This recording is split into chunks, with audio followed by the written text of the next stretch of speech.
Now, tonight's adventure into the unknown. Shut up and sit down.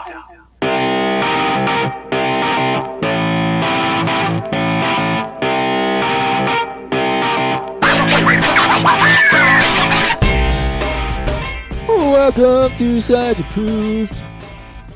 What up, Frenzy? Hello. How's it going? Well, it is finally rocking and rolling. It took us a long-ass time.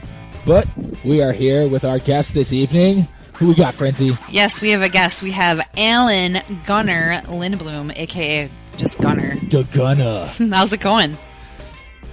It's going pretty good. It's been a long day. But I like that intro. Good. Thanks. We like to keep it raw and real. AKA the Gunner. I like using AKA in whenever possible. Also, right, I get it. I'm full of them. I got all kinds of them. Let's pause a second so that we can hear a word from our sponsors. Hey everyone, it's Kevin Goatee from Comics Watching Comics. If you like stand-up comedy, we've got it. If you like comics busting the balls of other comics, we definitely got it. Watch myself and the other panelists and see which of the newer comics will win a spot on the showcase at a top club in New York City. I'm also happy to announce that the show will be moving to Amazon Prime in the next month or so. Check us out on Amazon Prime, Comics Watching Comics. And while you're at it, take a listen to the SportsBook Box Office Podcast. My comedian friend Jeff Paul and I break down what's happening in the sports world. We talk baseball, football, hockey, you name it. We also talk about movies, and we love to tell the other person why their opinion is wrong. Check us out on iTunes, the SportsBook Box Office Podcast. Avita Zen.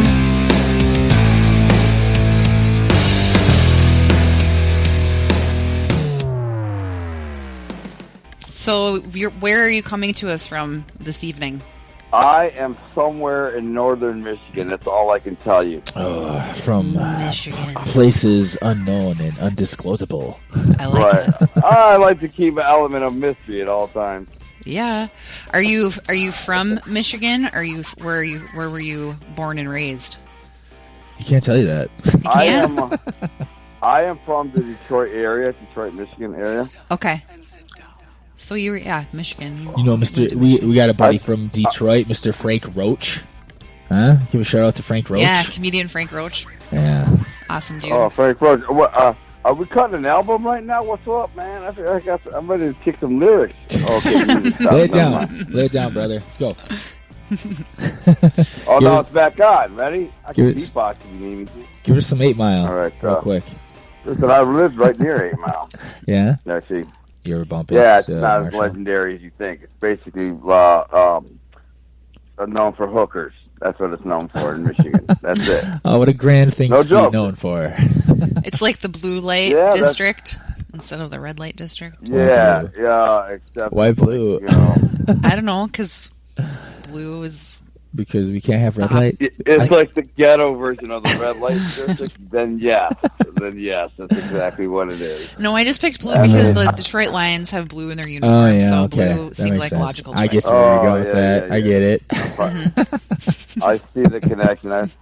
True story. I'm not saying I'm proud of it today, but I actually used to rob pimps. Really? What? Yeah. That's not a bad choice for if you're going to rob somebody. That's not a bad choice. I mean, it's hard to feel real bad for them, right? I felt about it. I felt the same way. I'm like, these guys are freaking scumbags to begin with.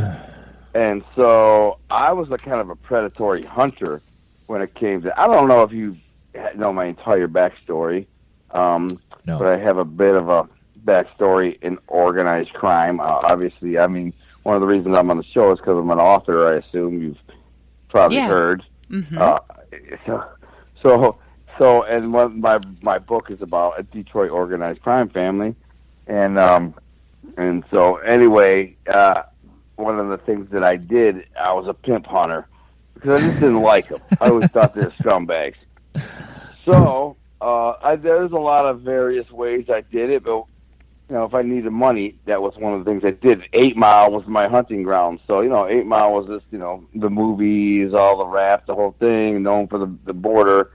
Whereas where I would go park, watch a pimp work his hookers for a few hours, when I knew they had $500, $600, $800, $1,000, sometimes a lot more. Then I'd act like a John, get them to bring me to a hotel room. Then I pull out a pistol, zip tie him, and take all the money. Then I let the hookers go, of course. You ever have anything go wrong when you were doing that? Any of them that it wasn't anything that went awry? Yeah, awry. Awry, that's a good word, right? That's perfect. Thinking back, honestly, no. And because I don't know if you ever seen me, I was a pretty scary guy, and nobody wanted to mess with me. So I pulled out a pistol. They knew I was serious business. So I don't know. not in those particular. I've had some things go awry. Don't get me wrong, and bullets have flown awry. But in that instance, no. Pimps are not really easily violent. Like they're cowards. What a pimp is, they can prey on and beat on a woman, but when a 240-pound musclehead pulls out a baseball bat and says, "I'll smash your head in, empty your pockets, and let me get that jewelry." Oh, they turn into little girls. Please don't hurt me. Usually, so that's what happens. So I wouldn't even need a gun. I had more fun with a bat. But anyway. Like the bat better. That's the old me. Well, I guess that means that there's a lot of hookers in that area, like you were saying, because you were able to. Oh my goodness! That was the main gig. That's just that stretch of road is where it was just the most prevalent, or what? They just all kind of congregated there. That was the spot for hooking. Well, if you know anybody from Detroit, ask your comedian friend next time you talk to him. What are the two roads known for? I almost said whores, hookers, prostitution. That's the 8 Mile of Woodward. That's the main spot. Yeah, up and down 8 Mile, up and down Woodward. Why do you think? How do we even get on this topic? 8 Mile. See, this is what happens. You're from Detroit. Everyone thinks 8 Mile when they hear Detroit. All right. My wife's in the next room. I'm talking about whores. Oh, jeez. Well, shit can go down some pretty random trails during the course of a Sarge Approved podcast. I see that. It's kind of our thing. Yeah, it is kind of our thing. Well, how about this? How about for our listeners? Give them like a brief synopsis. Like, what's your deal? Like when you say, "I'm Alan Lindbloom, and this is I'm an author. I'm a former author of To Be a King, I'm a former and pimp lots hunter. of other things." Right. I mean, I never just meet somebody and say, "Hey, hi, by the way." But of course, if I did have to, yes. I have recently. I am coming up on my 1-year anniversary of 1 year out of prison. I did 13 years in prison. While I was in prison for 13 years, I became a writer. I tapped into a rare gift that most people don't have.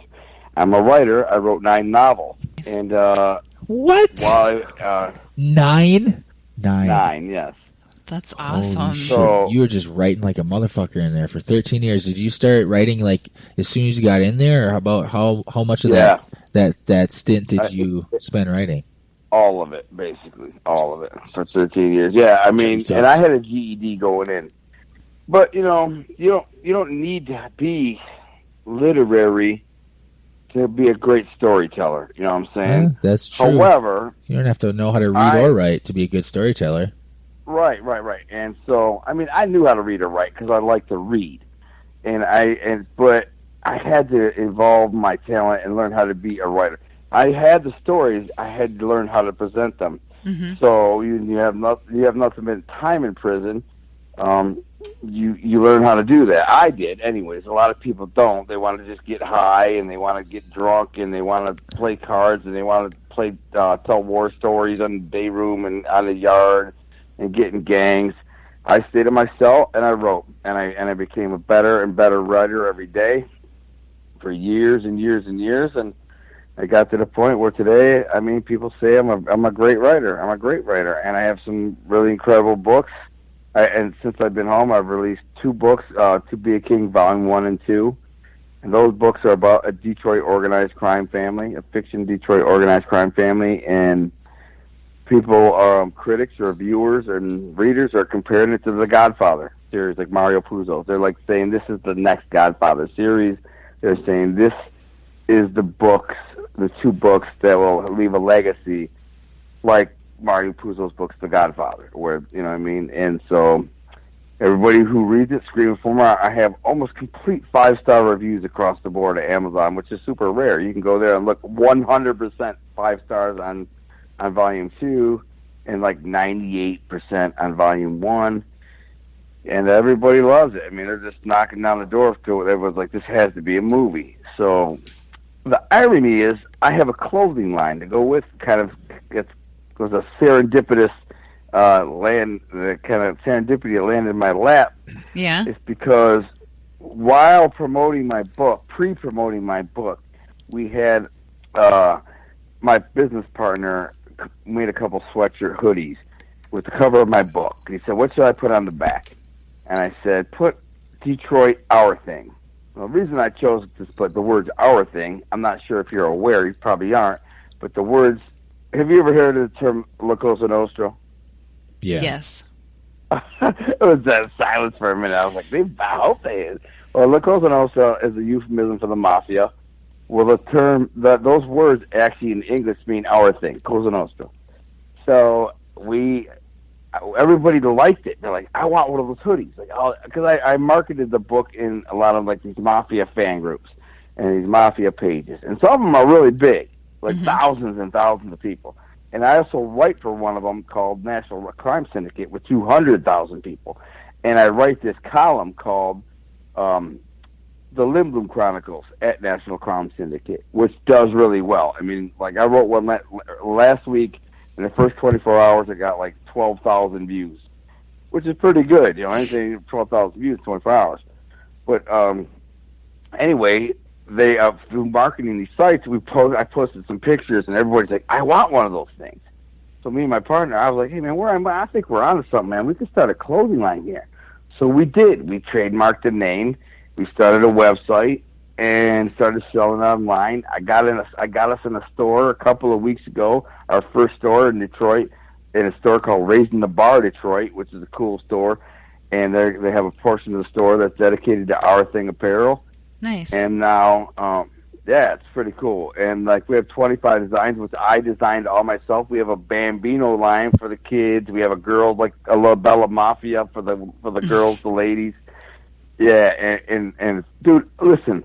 This very morning, I was on Fox News, Detroit, talking about my book, talking about my clothing line, my first actual TV interview, real like TV interview, and then after, like, I had to come back on in another segment called Let It Rip, and they were talking about White Boy Rick. You probably don't know him, but they just made a movie about this guy's life. He's from Detroit, got busted with a bunch of cocaine, did 30 years in prison, and Matthew McConaughey is starring in the movie.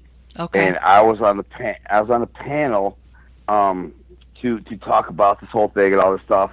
And there was a judge on there, this black woman who's a judge. She's been on Fox 2 on the news before. She's kind of controversial. She's very outspoken and loud, and some may say obnoxious.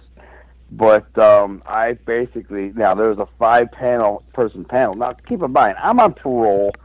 I'm like only 12 months out of prison. I'm up against this seasoned judge, and I mean, I'm on this, and basically everybody's calling me like, man, you put that judge in check. And her and I went back and forth on camera, which was kind of fun because her points were kind of ridiculous, and everybody was siding with me. But off camera, she was really sweet and cool. Well, at the end of the show, I showed her some of my clothes. She loved them. She's like, I want one of those right now. So I put her in one of Our Thing shirts. These are gangster shirts. And I got a bunch of photographs with her. She's like, I'm buying your book. I think she already bought it.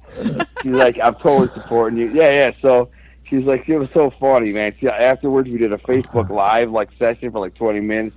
With the anchor of Fox News, and we talked more with the crew. And she's like, come over here, boo, sit next to me, hugged up next to me. I'm like, yeah, look at me, man, a year out of prison. I'm like, I never thought I'd ever be hugged up with a circuit court judge. Right. You know what I mean? I'm on parole. All right. That's funny, right? All right. That was very long-winded. I gotta get back to your book, because about 5 minutes ago I wanted to ask you more about your book. Ask about it. The what was it called again? The To Be a King. To Be a King. To Be a King. And you've got 2 of them out right now? Yeah, Volume 1 and Volume 2. Volume 2. So how much of it is like, is there any real life experiences that you've gone through that it's based on, or is it completely fiction, or did you use it kind of pull it from shit you actually went through? Huh? What is the fascination with that question? Every single interview, because that makes you tell us cool stories. That gets you to tell us some stories. Well. I'm leading you. Yes and no. I have in that book. Well, like I said, if you really want to check out some crazy stories, read those Lindbloom Chronicles that I write for National Crime Syndicate. However, yes, there may be some elements of my life in my book, but it's a fiction novel. So yeah. Right. I can tell you some crazy stories. Let's get crazy. There you go. Let's get crazy. Right, so I have a question. So to consider a book a novel, it's around 240 pages. Oh yeah, 9. I was gonna say I wanted to talk about that too. Fucking the 9 novels. Right. So that's a lot. I mean, is that kind of accurate as far as like maybe there were more, but they're at least 240 pages each, right? It's a lot of pages. Oh my goodness! Are you kidding me? But Volume 1 and Volume 2 are each about 530 pages. Yeah. So, and that is in a finished printed print novel. All of my books are very long. They're all long. The shortest one is probably 350 pages. Okay. The longest is 1,000, over 1,000. Wow. So not only did you, I mean, it's a big accomplishment to write 9 books, but then write actual novels like that are that long. What were the ones in prison you wrote? And to feel like, then the one thing I wanted to say before, and I like bookmarked it in my brain, is when you were talking is how you were saying that you just wanted to learn how to write and get better because you enjoyed it and like kind of discovered that it was kind of your thing and you did get better at it, over time. I think that's really cool because I feel like you wanted to make a change for yourself and be something else, or either like maybe it was today on that show. Yeah, or even something like something clicked with you that you actually never maybe had that passion for before, and here you are. Yeah. Well, certainly they asked me that today. Like, when did you just come about? And I'm like, immediately upon coming to prison. Immediately I started doing this. And it's something I always knew I had the gift.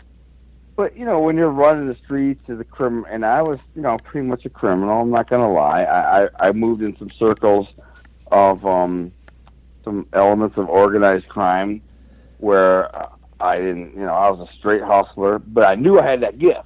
Problem is, I knew I'd never apply it. Maybe God knew I'd never apply it unless I was forced to apply it. So as soon as I got to prison, I knew I had all this time in front of me. I said, you know what? I am going to change my life. I'm going to use this gift. I'm going to just start writing. And I did. And right away, I finished my first book. I handed it to a guy. They read it. They come back. They're like, holy crap, dude. This is amazing. You know what I mean? And so I hand it off to another guy, and I get the same response. And another guy, and the same response. What kind of books were you writing in prison? Well, I mean, like my first book was a contemporary sports drama. Basically, it's about 2 football players, young high school football players. One actually, ironically, ends up in prison, and the other one ends up in the NFL. And it's called Second Chance, but not because there's kind of a double entendre there, because the main character's name is Chance Enzo. Okay. And so there's two adopted brothers. But so a sports-themed contemporary drama. The second book, believe it or not, was a Vietnam book I wrote about a guy's 3 tours in Vietnam.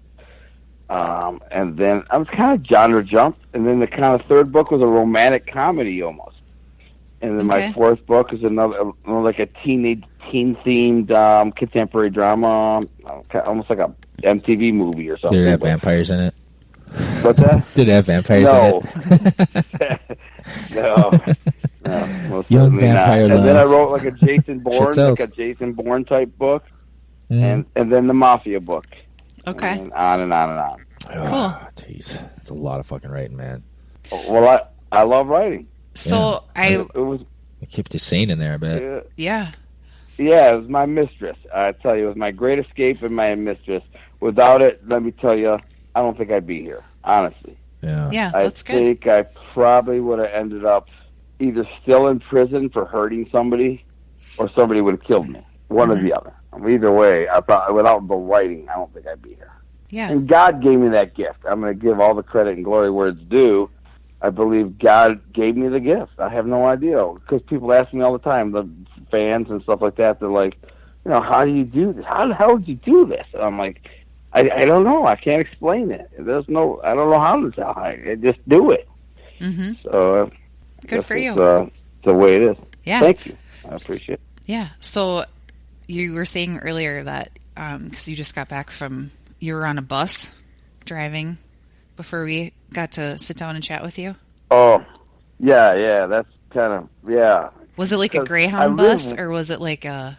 Yeah. Okay. Yeah, exactly. Okay. Up here they call it Indian bus. Trails.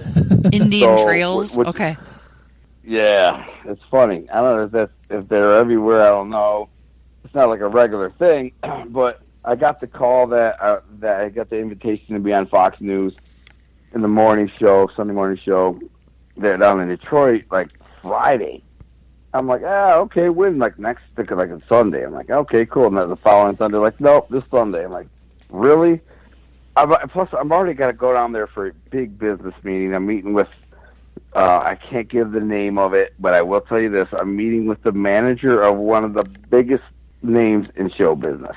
And I cannot tell you the name, but I'm telling you it's big. But I can't tell you any more than that. But it's Thursday. And so it's about the clothing line. And maybe the book, too. But because they have the means to make anything happen. Nice. But they expressed an interest in the clothing line. So anyway, I got to go back down there Thursday. Well, okay. So the one of my investors in the clothing line, he said, I'll come pick you up. So he drives 5 hours to pick me up, and then I end up driving his truck. It's got a $70,000 truck, so it's not that hard to drive a $70,000 truck. But it's comfortable. But we drive it back down to Detroit. And then I got to get up 5:30 in the morning, and I got to go to the studio, and I go to this thing, and then it's like, he can't drive me back because he's got business. And like, I could have had a lot of different people like pick me up. I'm like, you know what? Screw it, man. I could just sit on a bus and sleep for 8 hours and then play on social media, do some plug-in, cross-promoting, and whatever I got to do, and just relax. I hate driving, by the way. That's the main reason I hate driving. And I have a nice car. I just don't like driving it. I don't like driving long distance. It's 5 hours. That's a long freaking drive. And me and my wife have to drive back and forth because I have to see a couple doctors for my headaches. I got these headache situations. And that's a funny thing. Remind me to ask me about the headaches in a minute. I'll tell you there's some crazy stuff. But so I'm like, hell with that. We went down to downtown Detroit in Greektown. There's this beautiful area called Greektown. We went to one of the famous restaurants called the Parthenon, and I ate some. I ate myself sick almost. And then I said, shook my guy's hand. I stuck me on a bus, and there I was for 8 hours. For 8 hours, and which is funny. I was actually going to do this interview, while I was on the bus. That would have been terrible. That would have been terrible. Huh? We've had a guest on in the past, and he did the interview from a gym, and then the other half of the interview was on a bus, and it was terrible. The audio was terrible. Nothing against the guest. Oh, well. But that is something that listeners do not appreciate if audio sucks. You got bad audio quality, and they are pissed. They're like, nope, shutting this shit off right now. Yeah, man. Oh, I know. When I was in New York a month ago promoting the book, I was at the second largest publishing conference in the world, which is the Javits Center in New York City. I mean, huge, big as it gets when it comes to publishing. I was there promoting my book. And a guy with me was Larry Mazza, who, by the way, I want to shout out to Larry Mazza, who's got a great book out called The Life. He was my partner at the booth, who was with the booth with me. And he's good. He's now... We're doing some work with Robert De Niro, but anyway, that sound that I had this guys from Offensive Talk Radio. Have you ever heard of those guys? Yeah, yep. They have those guys are awesome. Offensive Talk Radio. they got the blog, Offensive Talk Radio blog. There's a couple. Those guys are friggin' hilarious. So they're from New York. I said I was going to be in New York. They come from Brooklyn and set up their whole audio studio right at my booth and interview me there. And the sound quality kind of was jacked up, you know what I mean? Because especially the Facebook Live part, because it just there's so many people, and it's a Java Center. It's got 50,000 people in this giant. And a lot of people, like you said, they weren't happy about it. Yeah, but people don't put up with that shit. They want to be able to hear it nice and crisp and clear, right in your ears. Yeah, people were not happy, but whatever, man. We had fun, man. And screw it, I had fun with those guys. I love those guys. For the record, follow them. They're hilarious, and I believe they're going places. Mm-hmm.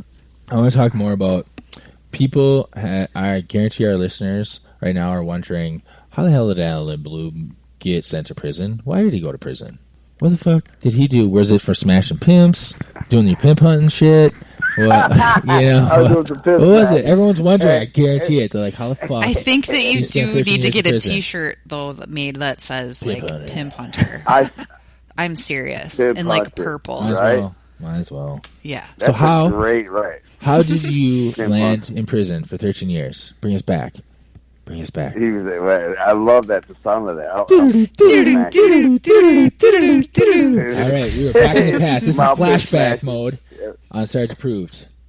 Lay it on us, Just brother. doing a little pimp smashing. What'd you do last night? Well, I was out pimp smashing. What about you?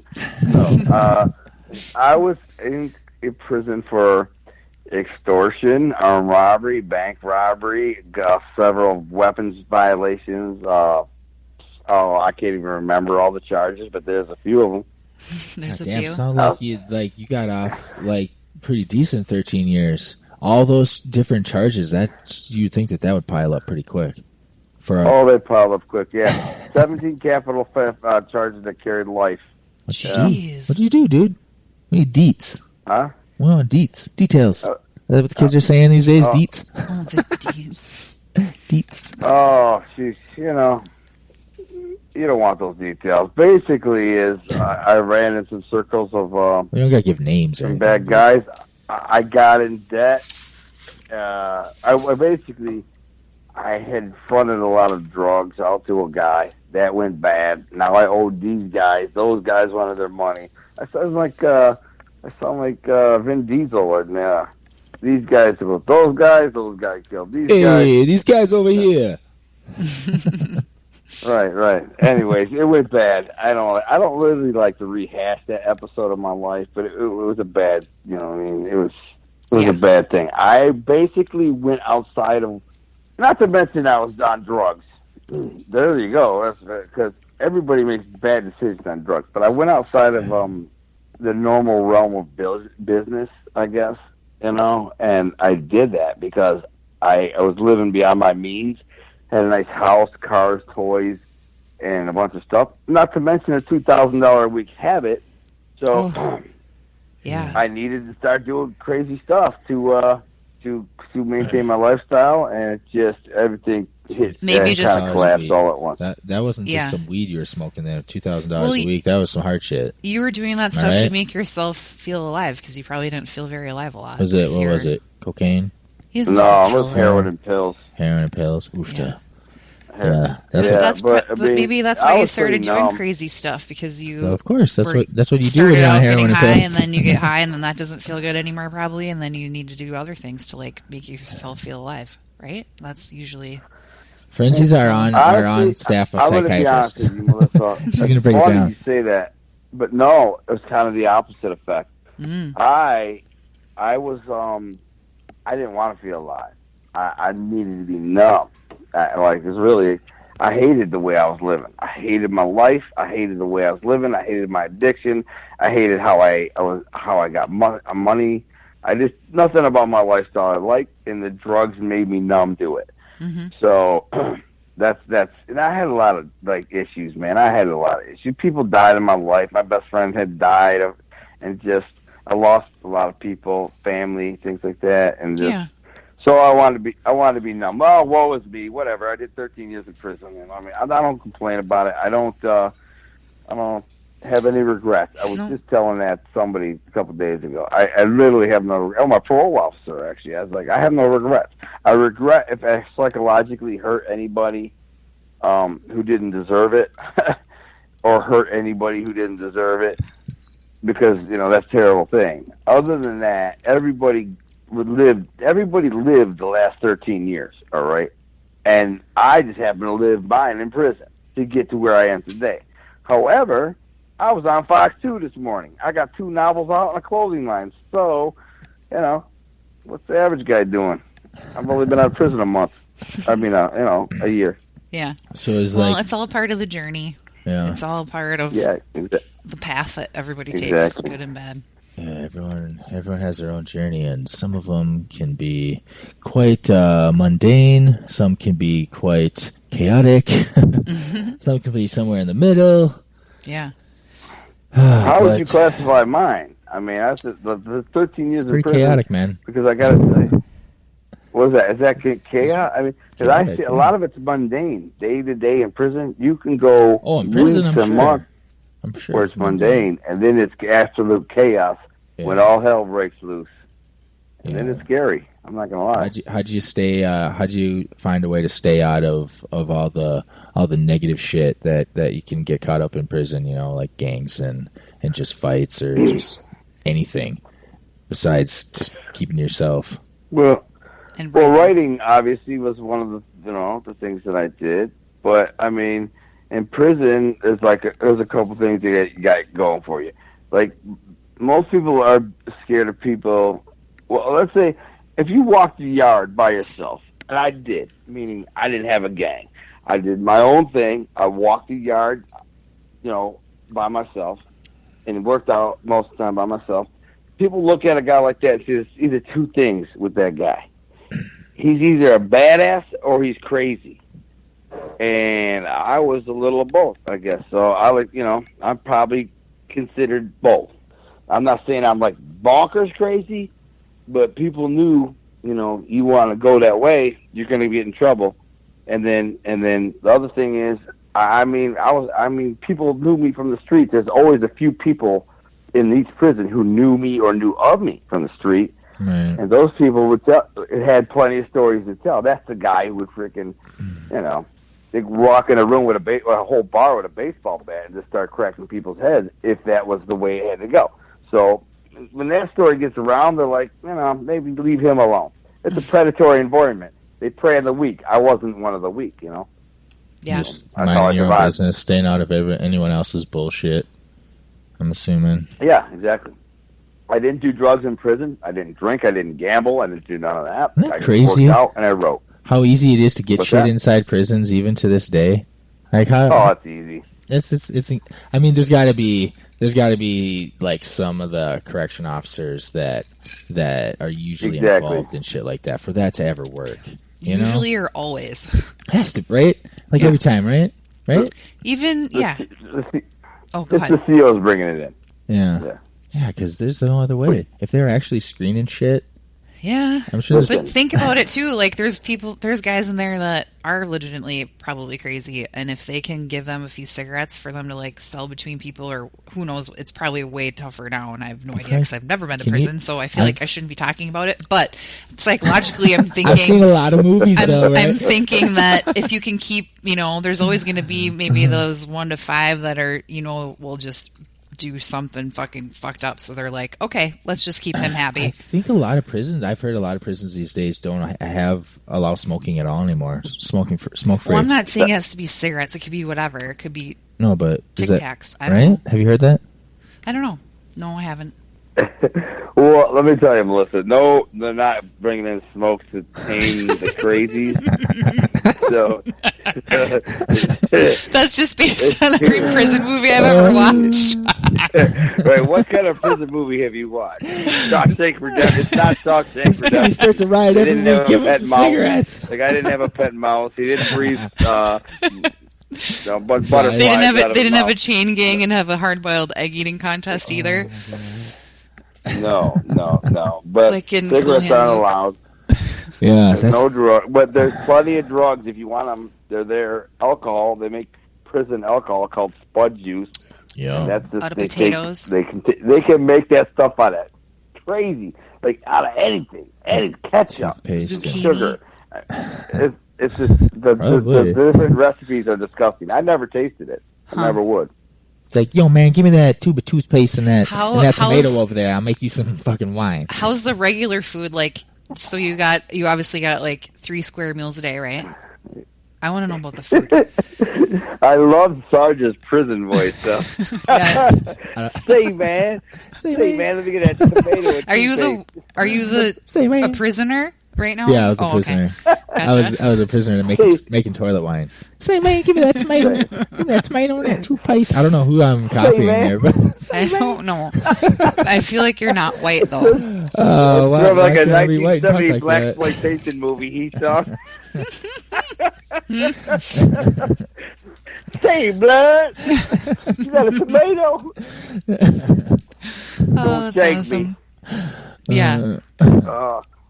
So the food was it terrible? The food is horrible, Melissa. Oh my God, you wouldn't even. I'm sorry, Lord, but yeah, this is the worst. This is the worst. Well, was most prisons? I don't know how people survive. A lot of prisons are privately owned nowadays too, and so I'm sure they don't give a fuck about the quality of the food.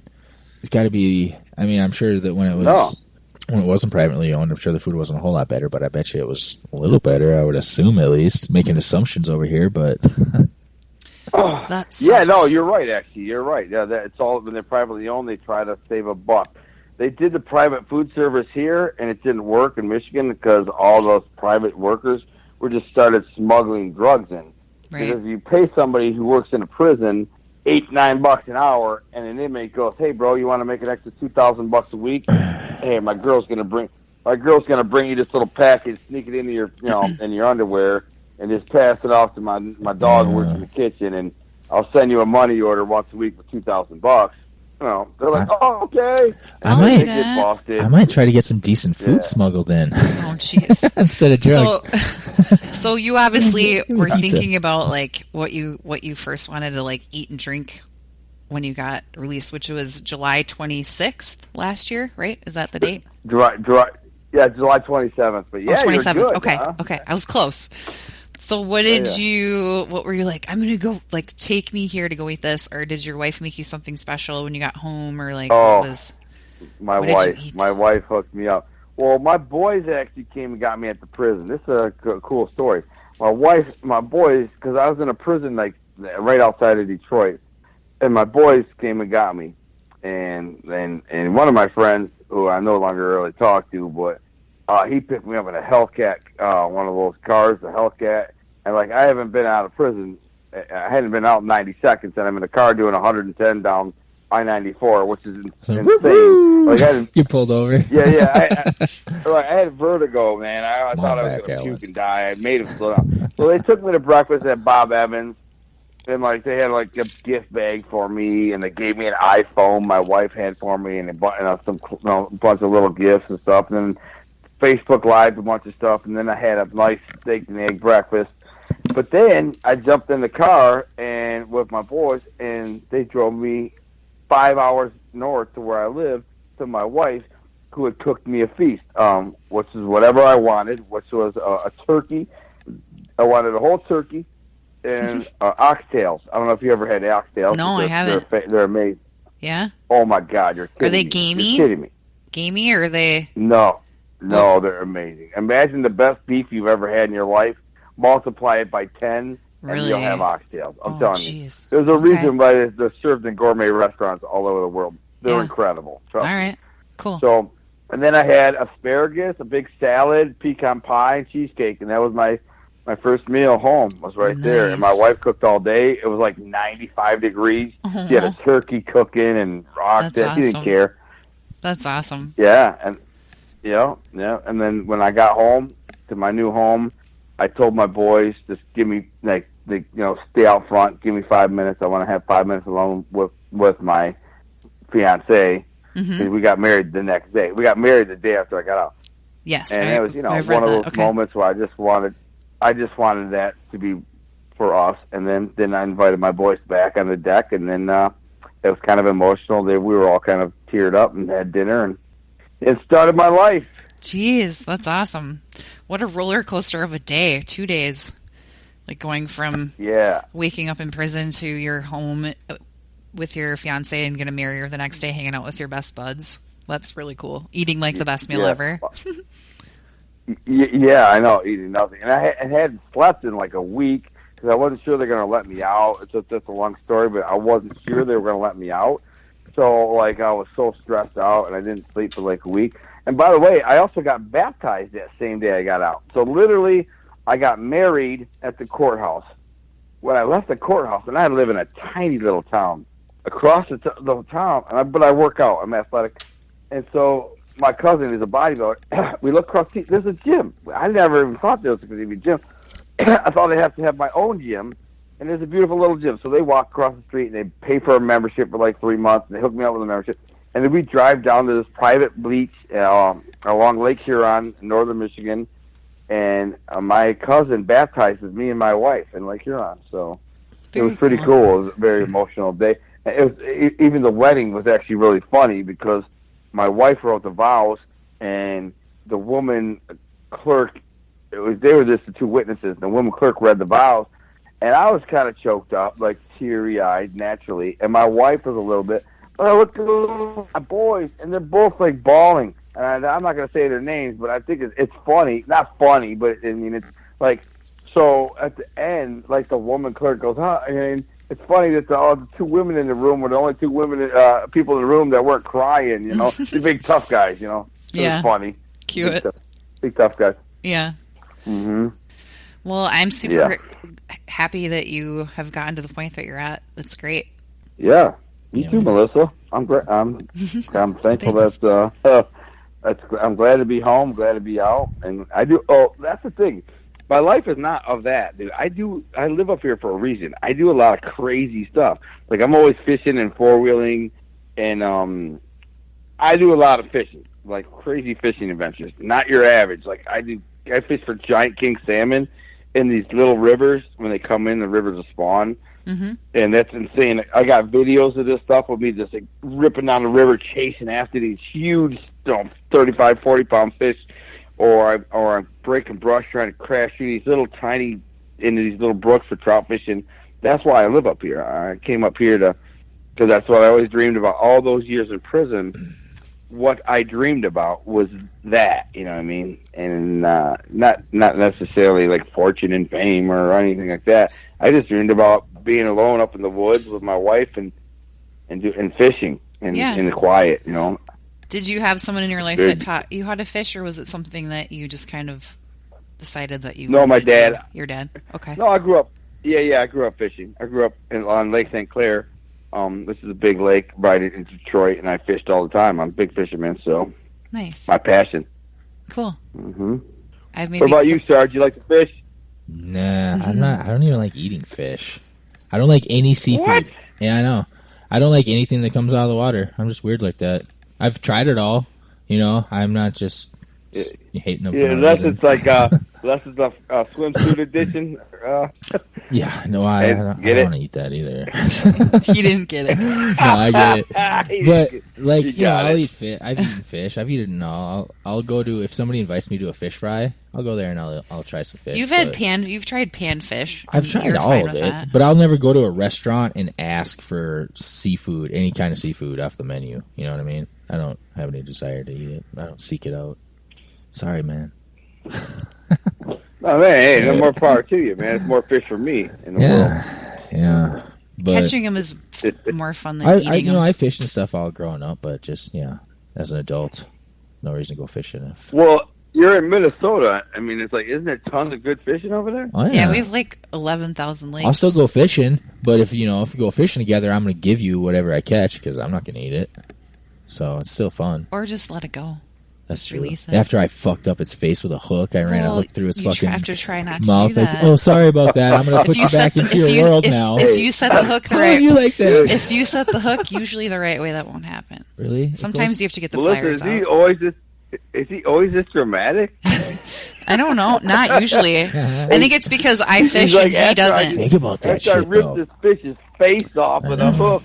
Think about that. Well, if you're gonna go hunting for anything, you should, you're going to kill something, you should be killing it to eat it, consume that. Well, yeah, that's true. Well, yeah, if you hook it Fuck deep his face up and then throw it if back you hook in. it deep enough and it's worth like filleting, then you should like eat it. But doesn't the hook still like go through? Like, not always. Like you can catch a bass and it's like just in through their the gill? lip, and you just throw them back in.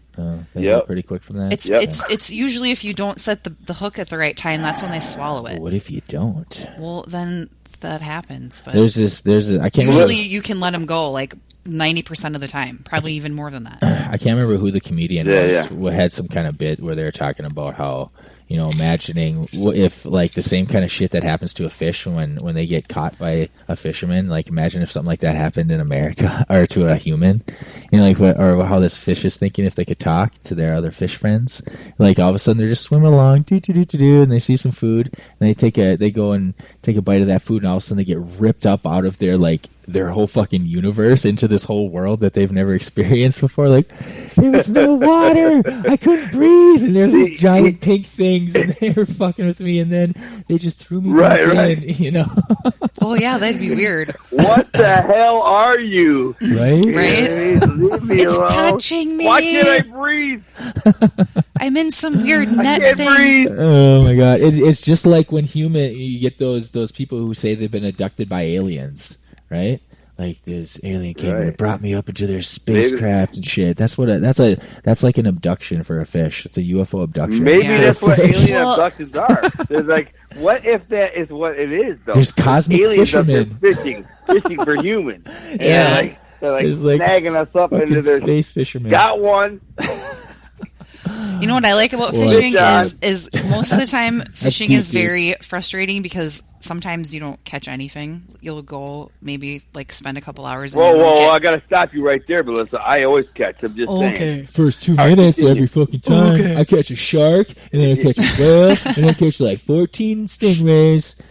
But you're First 2 doing- minutes. You're Go a ahead. pussy if you don't catch. But you're doing rivers, right?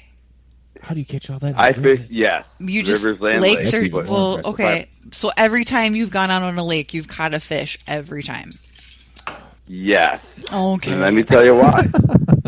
well, I don't fish big lakes because I don't have like big boats for that. But let me just tell you. Fishing is an art, or not saying art, but it's like a sport. I mean, it's better. It's a river, I mean, right? you're good at it. This is true, and nobody can contest But he's saying it. no. Sorry to interrupt. He's saying he's fished both lakes and rivers. I was saying the river. He probably just brings the baseball bat to the river, goes in that ankle deep water, and just starts clubbing them. Or grenade. And the fish that is works. like Crocodile the fish Dundee. that sings back like as he's hitting it, like "Take me to the river." Remember those fish Oh, you could no, buy? Goes right on the wall. Yeah, Oh, and yeah. it like moves. Oh yeah, did they Right say to the that? plaque. There's Yeah. still a plaque in the water. Is that what they saying? Yeah, that's like Oh, on listen. Last Man on Earth. When it comes to fishing, Yeah, those fucking things. either when you go to fish Yes, and you present your bait, yes. if you don't catch a fish within Present it. 5 minutes, if you cover a certain amount of area, you change your presentation. Meaning your bait you're presenting is maybe not right, so you change it a couple times. If you still don't catch any fish, then there's no fish there. So Right. You move. Right. Until you try it again. Maybe they're full. Eventually, you will dial it in, and you'll find the fish and the right bait, and you will catch fish. They're not that smart. Trust me. Okay. If you're in a lake where there are fish, if you know how to catch them, you can outsmart them. It's just that's how you got to do it. I have a very You got to important find the question. right bait. This is a very It's not important rocket question. science. Alan Lindbloom, do fish sleep? You're Dude, such a dude. dork. Do they? I know some guys who they sleep sleep? with know. the fish. Yeah, That's you know, what. man. Yeah. Frenzy, can you Google it?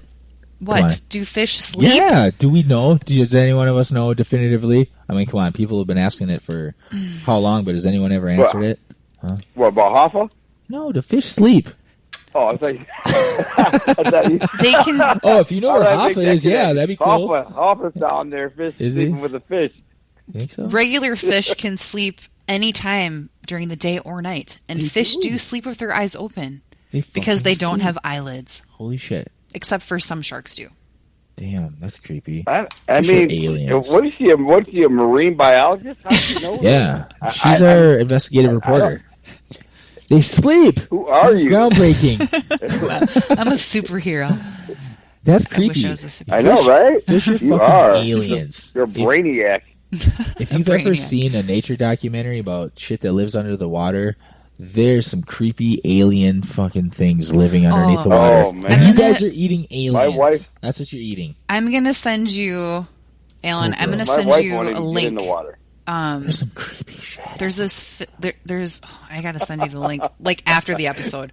But there's this thing called a Japanese cuttlefish. I don't know if you've seen videos of it before. Oh, I'm Let's see. familiar. Do you eat it? Yeah. I saw like. But is it food? No, it's not food. There's it like plates.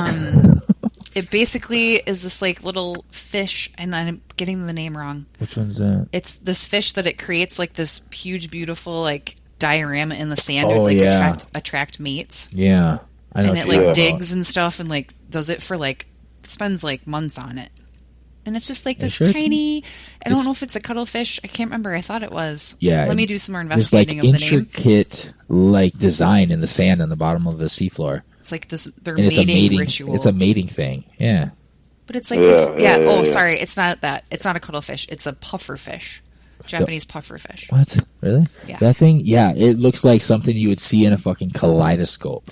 And back that in the day, intricate. before they realized that that's what it was, they had these people that were, scuba diving and like Aliens. oceanographers, and they thought they were aliens Yeah, because of it the is. imprints in the sand. That thing is a fucking alien. It's making that is a fucking ocean crop circle.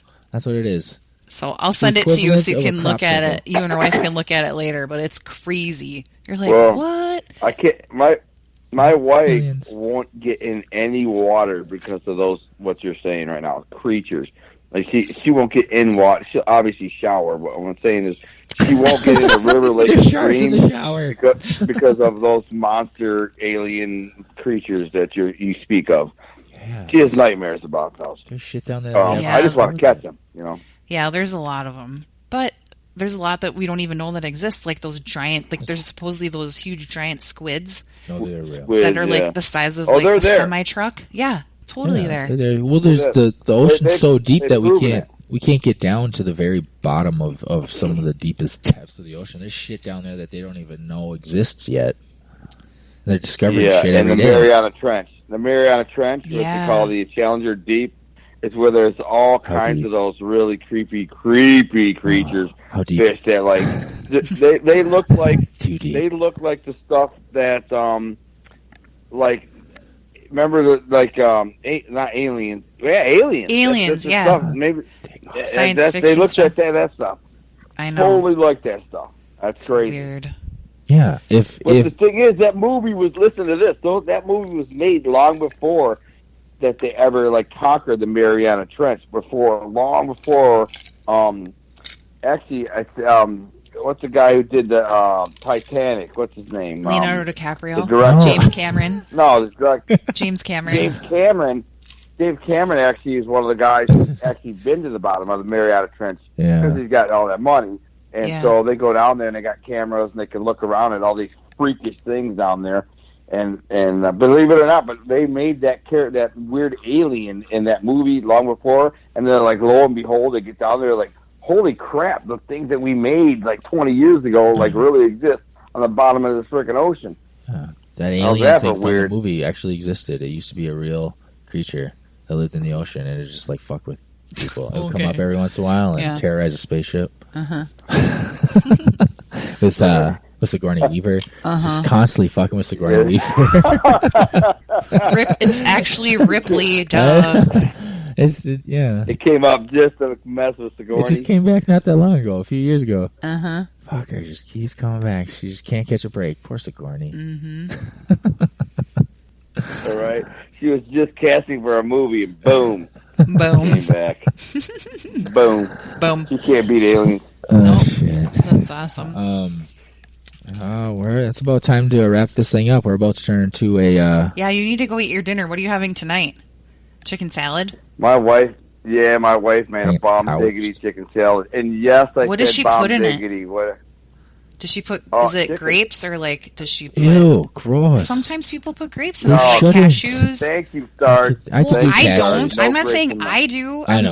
People do. I am expressing my disdain. Okay, You're totally under that's it. good for you. You're I totally wasn't. under I it. didn't say Melissa. I put grapes in mine. Does she put grapes in hers? Like I just get feel like I catfished. got like I'm not saying attacked. I do. I'm saying I was people attacking do. the grapes, not you, Francis. I don't want to know those people.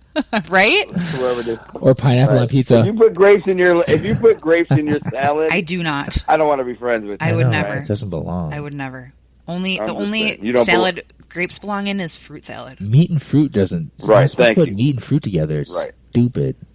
It's Gross. wrong. It's wrong. It's a sin. So does she Right. put Unless like you're veggies and stuff? like Caligula or something. Caligula? Yeah. So Caligula, the Roman emperor that was Yeah. crazy as hell. Caligula. That was Killed like everybody. had sex with his Caligula. I went there. siblings. You went to Bunch of Caligula's, people. So, Caligula's yeah. place? Chicken salad. You never know where these interviews might go. 1 minute you're talking about chicken salad, the next minute you're talking about Caligula. Exactly. Yeah. Sarge. You know Is what I mean? is it like a So- mayo based or ranch based or you probably I need to know. Why I would want to you- know. why are you bringing I up want new recipes? salad recipes ideas. Come on.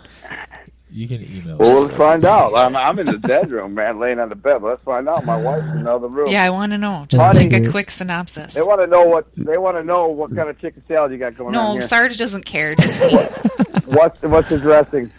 I just want to eat it. Homemade garlic ranch. Uh-huh. Melissa wants to know. Okay. Damn. Homemade garlic ranch. I just made homemade ranch Yep. last week. I need to add garlic next time. Okay? Hey, I like Are you it. kidding me? I'm Italian. You got to add garlic to everything. Right.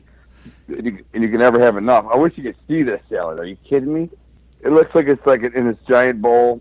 My wife is the bomb. I got to tell you. Can we talk to the chicken I mean, salad? Can you put the chicken Oh, salad my on the phone? Alan, can you put the chicken salad on the phone, please? We'd like to speak to it. What I'm saying, if I could take a picture of this chicken salad and give it to you, man, you could build a show around it. Yeah, you should take a picture and then just send it to me later Can you mail us after some? we get off. I Mail will. us some. I want to see it. I will. Put Oh, some that's in a quick funny in an story. While I envelope. was in the studio today, these producers they have this food. There's a food segment for Fox 2, and they had like all this food laid out. So when pre-production, I went in there. I'm like, when this is done, can I eat some of this? And the guy who brought it in there, he's like, yeah, like we're not gonna eat it. And then he's like, well, you got to ask the producer. I turn around, and it's this big fat dude, man, huge. I'm like, dude, can I get his name? It's like Marty or something. I'm like, Marty, can I eat some of this? He's like, hey, we'll talk about it. I'm like, oh, I know where that's going home to you and your family. And I'm like, I won't get a bite of it. It was like big old veal cutlets and lamb chops and meat, all kinds of meat. I'm like, yeah, I won't get a bite of that. You should have just looked at him and instead of just asked if you could have some, just be like, hey, do you know where I can find the Dude. to-go containers? And just like start scooping it up and like bringing it home. Yeah.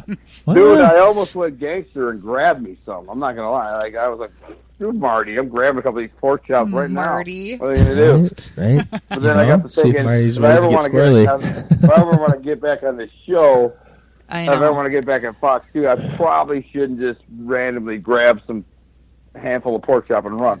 They probably need to up their food game, though, a little bit, and coffee game. I feel like it was Oh, right? very inadequate. Holy, I literally had to say to the guy, hey, Marty, is anywhere some coffee? He's like, yeah, down there. And I went to like a maintenance locker. I'm like, really? This is the best you got? I got to get it myself? It's horrible. What are you going to do? What are you going to do? What are you going to do? All right. Well, tell us where people can find your book and find kind of what you've got going on. Well, you can go to Amazon to find my book, To Be a King. There's volume 1 and 2. The Kindle version and the print version are there. Can be found there. And then you can get a sample of it at tobeakingnovel.com. Okay. And you can read some sample chapters there. And then for the clothing line, is go to ourthingapparel.com. And then also I have a Facebook page, and you can go to, but I'm getting close to my limit on Facebook friends, but you can try. And then I have, Our Thing Apparel has its own Facebook page, so you can like that. And so does To Be a King, the book, has its own Facebook page. You can go there, and I'll interact. It's got plenty of room, so I'll interact with anyone then I'm there. So get the book, check it out. It's doing really well. And like I said, people are calling it the next Godfather series, and check the reviews. If you have any question about the authenticity of that statement, check the reviews at Amazon, or just go read the sample chapters. It's 15 sample chapters. It's like 300 pages you can read for free. So Cool. I welcome that. Awesome. Yeah. Beautiful. Love it. All right. Okay. We're going to let you go so you can go enjoy your salad with the Okay. understanding that you're going to send me a picture at some point. I will. Okay. Let me know how this goes, and give me a call. Yeah. And thanks for, And for spending time with us. And I know you were busy all day, so we appreciate it. It's okay. It's been my honor, my pleasure. You're more than welcome. All right. Thank you, brother. You guys have a great night. Thanks. You too. Go relax. Bye. Okay, thank you. I appreciate Yep. it. Talk to you later. All Bye. right. Bye-bye. Boom.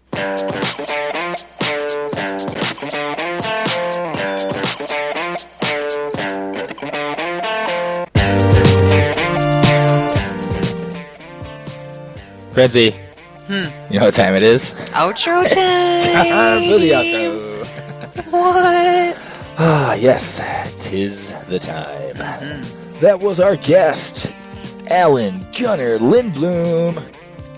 A man who has been through a lot. We've got a lot of stories. Lots of things. Yes.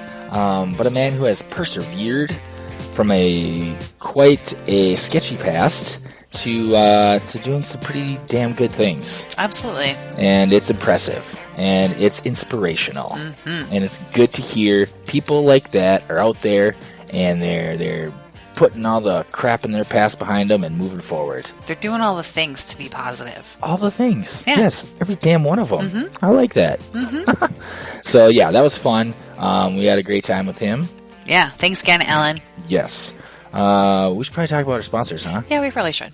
We got 2 sponsors. We do. We have Comics Watching Comics. Yeah. You can find them on their website, Yes, you can. comicswatchingcomics.com. Damn right. Their Instagram, Twitter, Facebook page, all at Comics Watching Comics.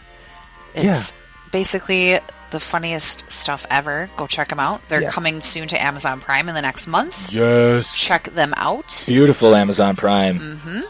With hosted by the beautiful Kevin Goatee. Kevin Goatee. Love you, buddy. Oh, yeah. And the SportsBook Box Office Podcast, hosted by Kevin Goatee.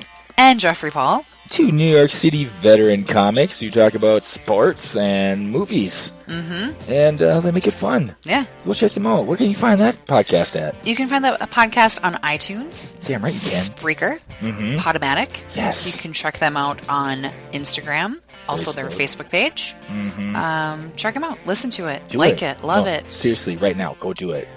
Like, Frenzy you should have been doing it already. Like, yeah, typing stop it in. listening to this crap and go follow If them. you want to learn anything from me, you start typing things right away. Yeah, otherwise Immediately. Frenzy's going to come over to your house, she's going to bang on your door or kick it in, and she's going to make you regret it. And I'm going to eat all the ice cream that's in your fridge.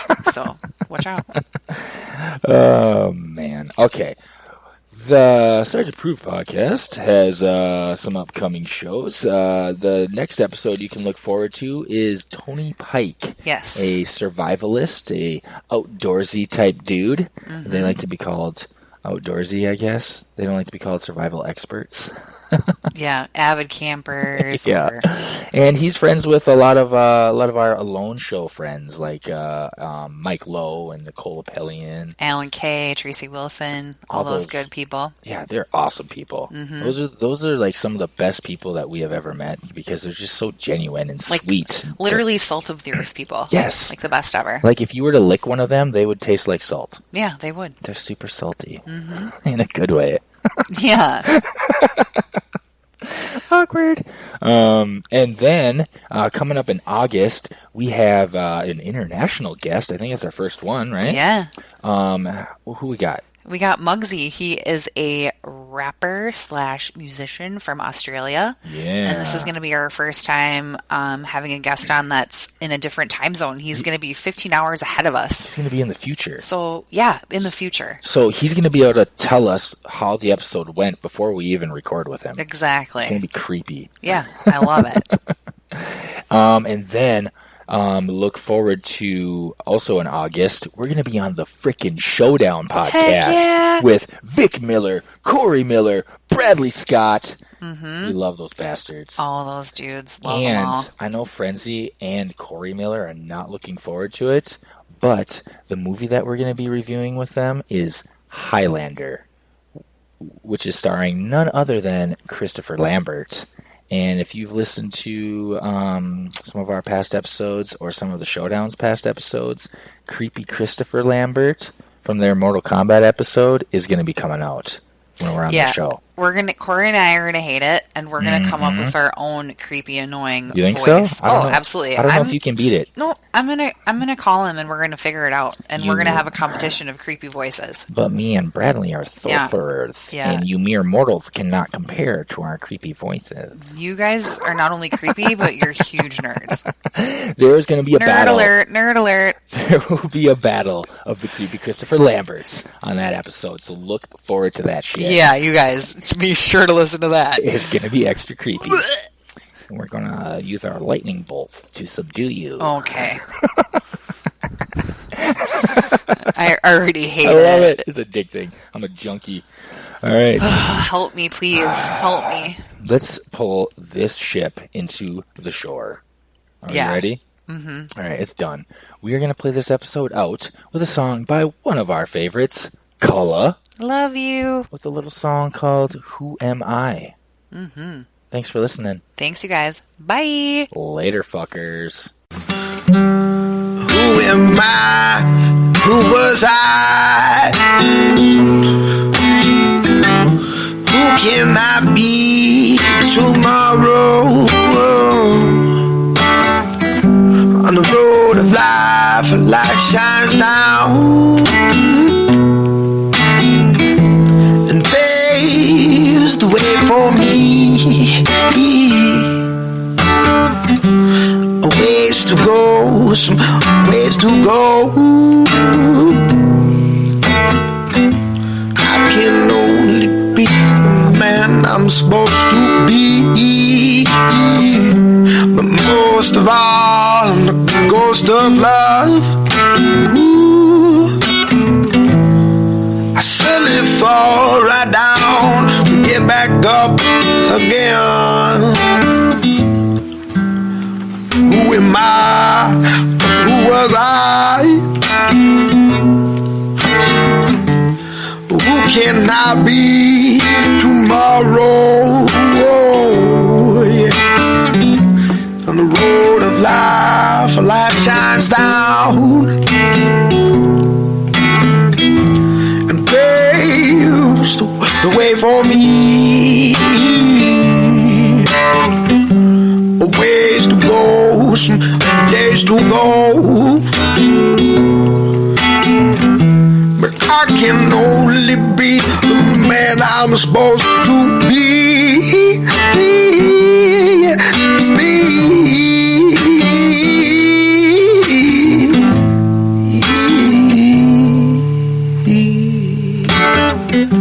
But most of all, I'm the ghost of love.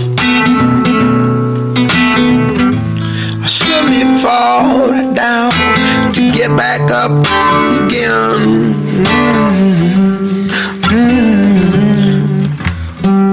So say goodbye to aches and cries, and say hello to loving all your blues away. Yeah.